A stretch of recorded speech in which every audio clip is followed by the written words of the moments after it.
It's just a little chilly today. Got the flag flying in the air, the old breeze is blowing her around. She looks cool. Y'all hang out. We're fixing to watch some stuff go on at the new spot. The new spot. Let's go.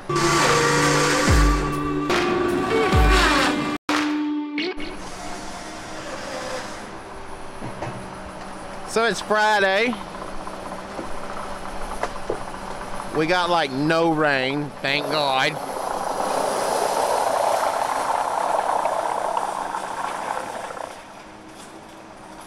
We just got set up in the new spot. Kind of had lunch, now we're getting going.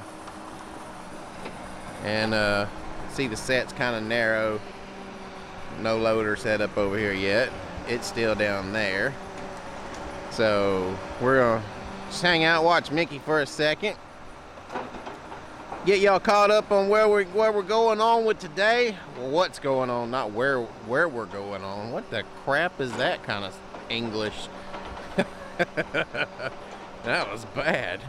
Anyway, so it was supposed to rain last night, and it started raining on us before we actually left the job site yesterday, and then it quit.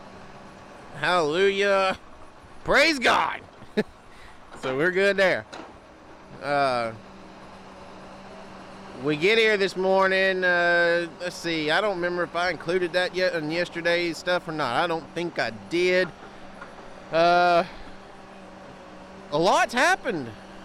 And I haven't had time to video like any of it.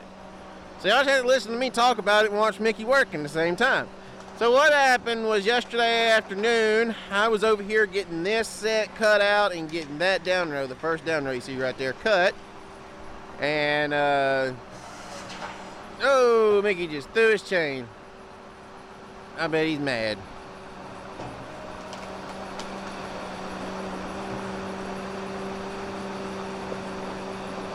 But anyway, I'm not sure if y'all could hear that. Ka-choo! I got the mic facing me, so I'm pretty sure you could not hear that.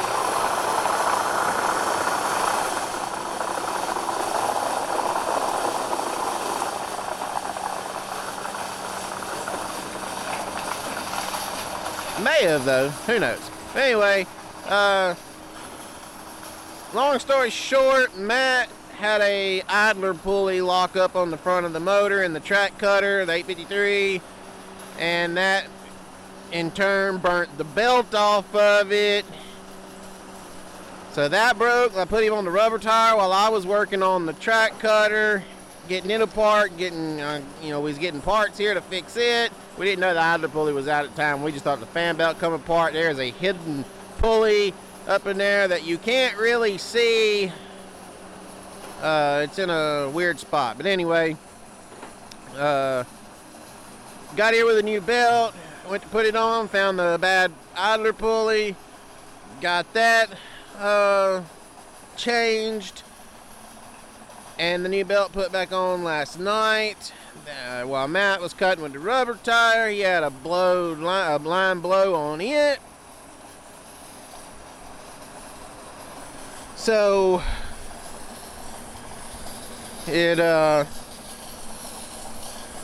we was down both cutters. They called us on the on the cutting yesterday. So right off the bat this morning, when we had some wood out, we was trying to get that together. We had to finish putting the radiator, swinging it back in, and all that other good stuff.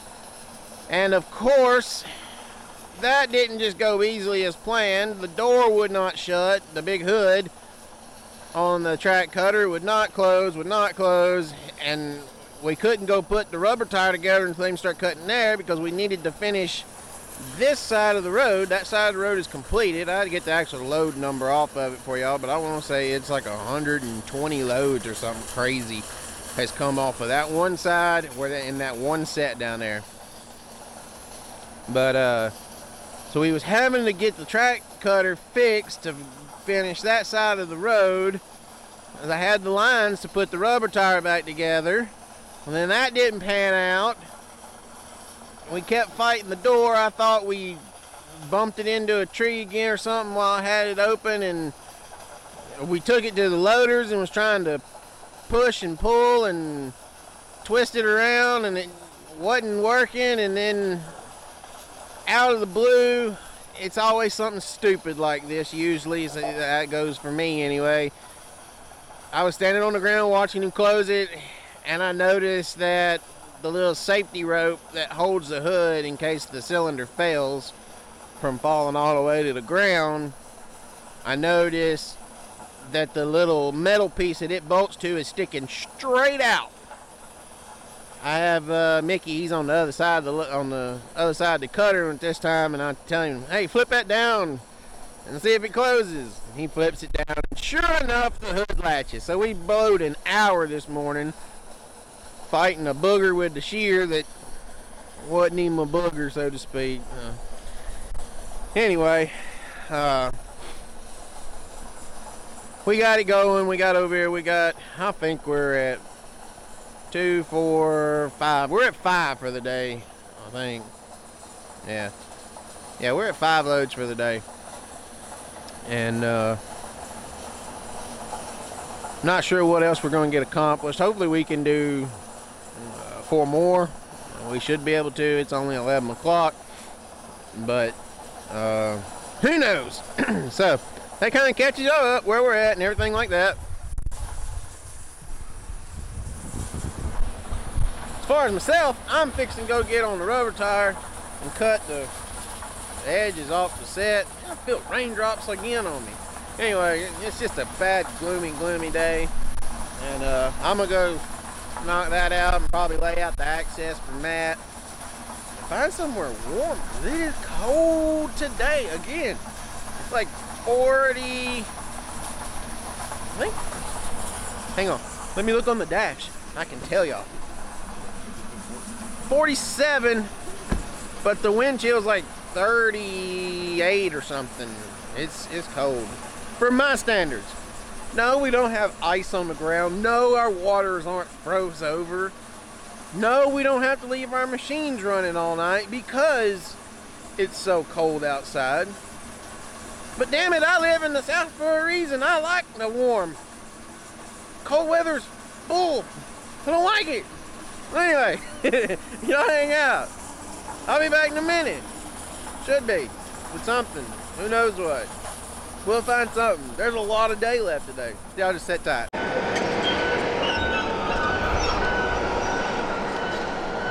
I'm gonna stand here and watch Matt. We're gonna call this the $500,000 Bush Hog. Because that's about what we're doing in this mess right here.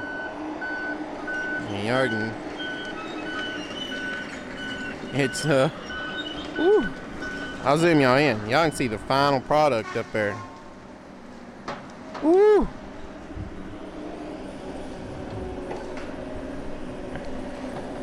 So we'll just stand here for a minute and watch, and I'll kind of walk y'all through what he's doing.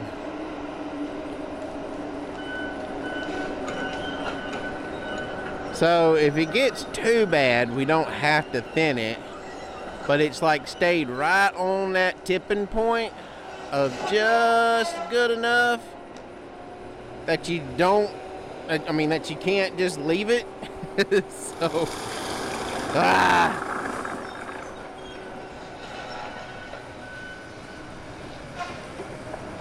a lot of, I mean, there's no rows in this. It's a lot of it. You're just running the head out through the timber that you've left, the strips that you've left, your down row middles, as we call them, and you're just reaching and grabbing. You just run and reach and grab, and whatever you grab in that bundle is what you get. Then you pull back, you reach and grab, and do it again. Okay, so some terminology you probably heard me use here in the past, I don't know, week or so. Seeded in. I'll explain how this timber has grew off like this, for one, because it wasn't planted to be like this. And then two, I'll I'll explain kind of the seeded in stuff. Okay, so this patch of timber was cut first. It was cut 1 year before all of the rest of this over here that we cut. So this side of the road was cut 1 year ahead of this side over here. This stuff is actually 13 years old. The stuff that we've been cutting was 12 years old.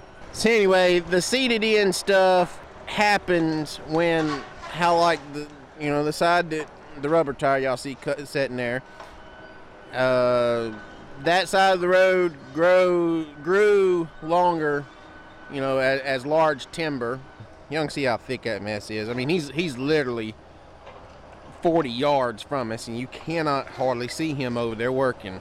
All around this tract of timber was large timber left standing after this was clear cut. So north of this tract, there was a really big, healthy stand of ply logs. South of it was a big, healthy stand of ply logs. And then, because those two tracks run completely east and west of the boundaries, I mean, they went, all the way to the east boundary and all the way to the west boundary of this little patch. So as those big trees stood for another year and had hard north winds blow in the winter time and fall, and sometimes late spring that we tend to get down here, and then extremely hard southern winds in the summertime, those big trees are putting off seedlings, and they got blew into this barren land. Oh look, we'll get to watch Michael come back here and make a drag. But the seedlings are blew into this bare land over here, and the chemical spray that they put on this property, because they don't burn it anymore, they do burn, but like not after it's planted, so they burnt the clear cut, and then that helped hatch open any sealed up pine cones. And then the chemical spray that they put on this mess after it's burnt and planted to help remove the bushes don't kill pine trees. So all those seeds just blew all over the ground. Like I said, another year, and then everything out of the big stand that was there, that the existing stand that got shook out as it was being cut. You'll get some seeded in timber. Seeded in is just naturally grown timber. That's what seeded in is. It is just a naturally grown tree. The pine cone opens up, it drops its little seeds out, it falls in the ground, and a pine tree grows. It's never gonna be as good as a planted plantation style tree. The genetics just aren't there for it to grow. It's like trying to grow a watermelon out of just watermelon seeds, without some care and fertilize, and that watermelon seed is never really gonna make a good watermelon vine. So still can't hardly see him. I can throw a rock and hit him now, and you still can't hardly see him over there. So anyway, that's what seeded in means. It means that it had big timber standing on either on one side, both sides, all sides. The little seedlings out of the pine cones dropped out and made a whole bunch of little bitty trees. And that mess is aggravating, because there's really no way to work around it, because there's no rows in this. So since there's no rows, you can't work around your timber that's there and knock the bushes down, or whenever there is rows and there's a few seeded in trees here, there, and yonder, you can knock those little things down and just keep on going. In this, we have to take it to a special mill and have it chipped up somewhere else. The normal mill we normally sell this timber to will not even buy this mess. Now, when we get in the back there, and it's just a tad bit better, but still no rows, we'll we'll send some back over to our normal mill. But until that point happens, we're cutting all this up front. It all has to go to a separate mill, which is like 40 something miles away. And I know that's not a lot compared to some people, but when we're used to running 25, 28 miles, somewhere in that category, that sucks. It pays a little bit better on the trucking, but it sucks. Because the job don't get to move the timber, which here, I mean, we're still doing 10 loads a day in this, but, you know, it is what it is. Matt's doing a really good job of opening it up. They'll pour the fertilizer to it, and it'll grow into some decent second thinning. It just sucks first thinning it.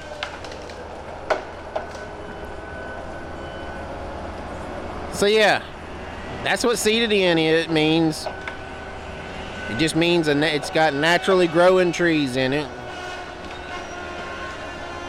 It means it's a logger's nightmare.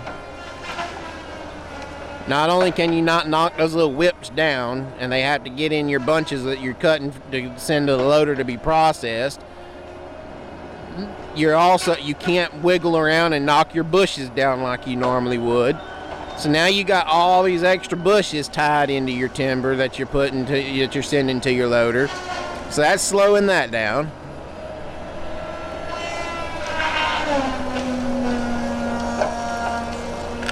It would really be slowing us down if we couldn't haul this mess somewhere else, because then the loader operator or the shear operator would dig some, and then the loader operator would dig even more, trying to put the, get the little whips out of it, the seeded in stuff.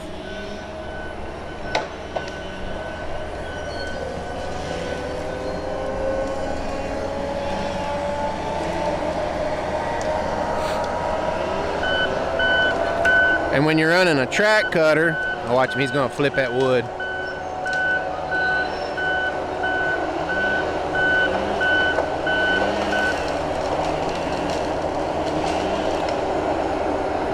So what he just done there was, instead of having to track all the way back to where he's got his last bunch laid down, he run that boom all the way out and tipped that little bitty stuff to his side.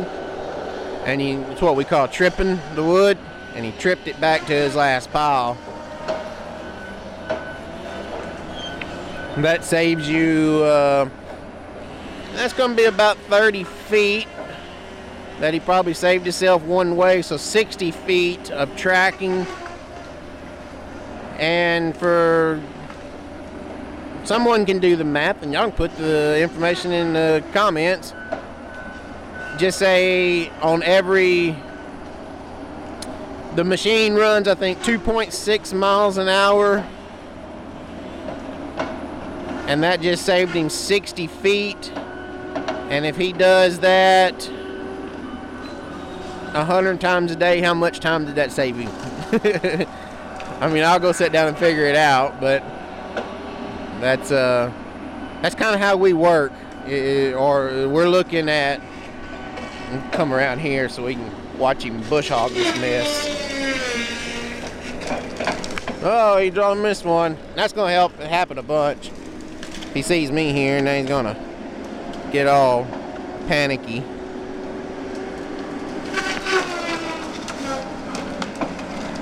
But anyway, that's how we work. We're trying to figure out how to save seconds, feet, less travel time, less movements,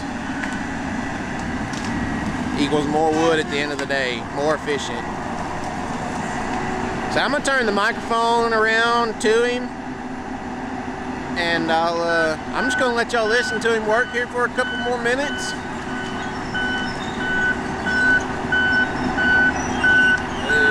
We don't ever get a good opportunity to get in front of the cutter like this, and it's tripping that wood over there again, but y'all can't see that. You can see a little bit of something over there.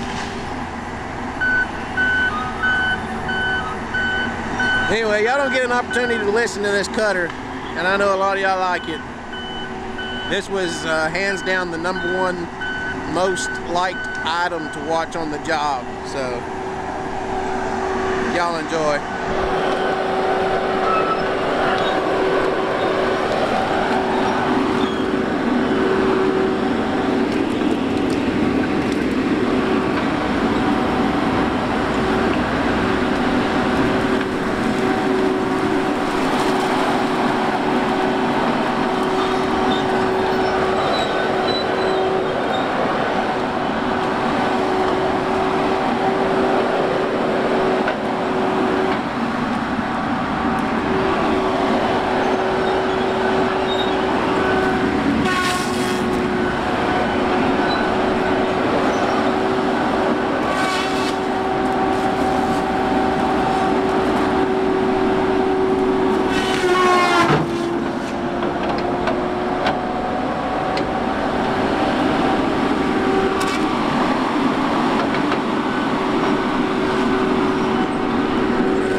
My feet tried to leave just a second ago.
So that should be a pretty good bit of video for y'all.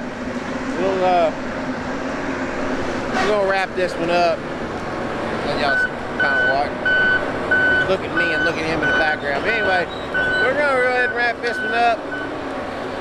Got time to call it a day. Keep looking over my shoulder, make sure he ain't gonna kill me or something. That'd be bad. But anyway, before anybody says anything, that's a slow going process what he's doing right there. For one, for two, Matt's just super cautious around when even though it's me and I'm standing that close and everything else, Matt's just not gonna go full bore and make a mistake and drop a tree at me and stuff like that. He understands we're just trying to get some good content here, so he slows down a little bit. And I've had people say, well, he looks green, or he's not doing a good job, or something like that. And I just don't appreciate this, you know, the side mouth comments about him, because he's just slowing down, making sure he don't make a mistake to where I can get good close content for y'all, and I'm still safe at the same time doing so. So anyway, with that said, appreciate everybody for watching this. It's cold here, man. I'm sure y'all, I told y'all the other day, when I can do that, it's cold. So anyway, we're gonna wrap this one up. It's almost time to go home. We got one more truck to load. We're going to cap the week off at 50 loads of this mess. Mickey and Michael and Dwayne and Matt, they've done an outstanding job this week to be this bad of timber and still pull that off. So, see Mickey back here now. But anyway, everybody's done a fantastic job, and we're just going to. We're gonna go enjoy our weekend. I may come out tomorrow. I think I got some ditch cleaning and straightening it up to do with the track cutter. It's the thing you gotta do sometimes. You don't have a dozer, you gotta do it all. The dozer work with the track cutter. So anyway, I think that's it. Yeah. Y'all want more? No? You sure? Okay. Anyway, we're out of here, y'all. Till the next one. I don't know, I may do another one tomorrow for y'all. I'm out of here, y'all.